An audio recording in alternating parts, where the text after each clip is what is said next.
Takže dnes si odniesla rovno dve ocenenia. Ktoré ťa teší viac? Objav roka alebo strieborný slávik? No, to si neviem vybrať. Asi objav roka, ale aj spevačka, takže akože neviem úprimne povedať, lebo je mi cťou byť časti tejto, a dokonca tej kategórie mi úplne stačilo, ale je to neskutočné.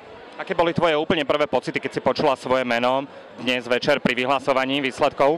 Nepočula som svoje meno. Normálne, jak mi oznámili meno, tak sa mi mozog vypol a zabudla som, ako sa chodí, ako sa rozpráva a musela som sa nejak dostať na pódium a poďakovať. Takže to bolo veľmi zaujímavý pocit.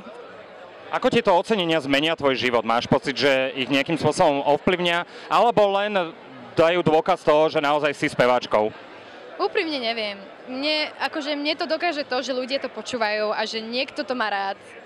Tie moje pesničky a to, čo robím, takže som šťastná. Okrem toho, akože neviem, lebo niekedy sa aj v Amerike dokonca, keď dostávajú ceny, niekedy to spraví úplne všetko pre toho interpreta, potom niekedy zase nič.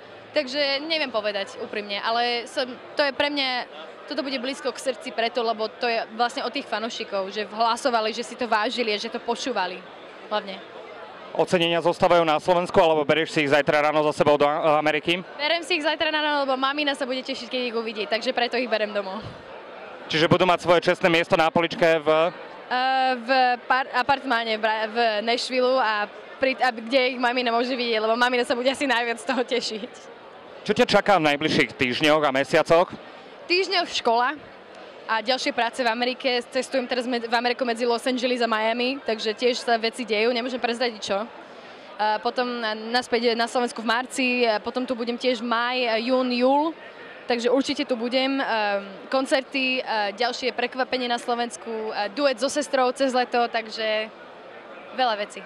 Kedy môžeme očakávať ďalší album? To ešte neviem, ale ďalšie pesničky sa riešia teraz. Album neviem povedať kedy ešte, ale mal by byť niekedy v budúcnosti.